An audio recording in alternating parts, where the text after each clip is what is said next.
महाराष्ट्रातील ताज्या घडामोडी पाहण्यासाठी आजच आपल्या विदर्भ न्यूज माझा चॅनलला यूट्यूबवर सबस्क्राईब करा।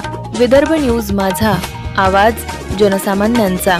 दिग्रस नगर परिषदेच्या नवनिर्वाचित नगराध्यक्षा पंचशीला इंगोले यांचा पदग्रहण सोहळा उद्या।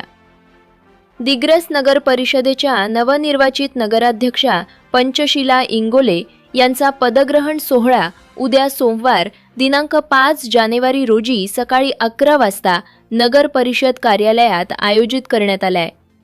यावेळी नगरसेवक, पदाधिकारी, मान्यवर तसेच गावातील नागरिक मोठ्या संख्येने उपस्थित राहणार आहेत। या सोहळ्यासाठी नगर परिषद प्रशासनाकडून आवश्यक तयारी सुरू असून संपूर्ण नगर परिषद कार्यालयाची साफसफाई सुरू करण्यात आली आहे। कार्यक्रम शांततेत आणि शिस्तबद्ध पार पडावा यासाठी विशेष व्यवस्था करण्यात आली आहे। पदभार स्वीकारल्यानंतर दिग्रस शहरातील नागरिकांचा प्रश्न, मूलभूत सुविधांचा विकास, स्वच्छता, पाणी पुरवठा आणि नागरी सुविधा यांसह अनेक महत्त्वाच्या विषयांवर नव्या नेतृत्वाकडून सकारात्मक बदल होण्याची आशा नागरिकांनी व्यक्त केली आहे।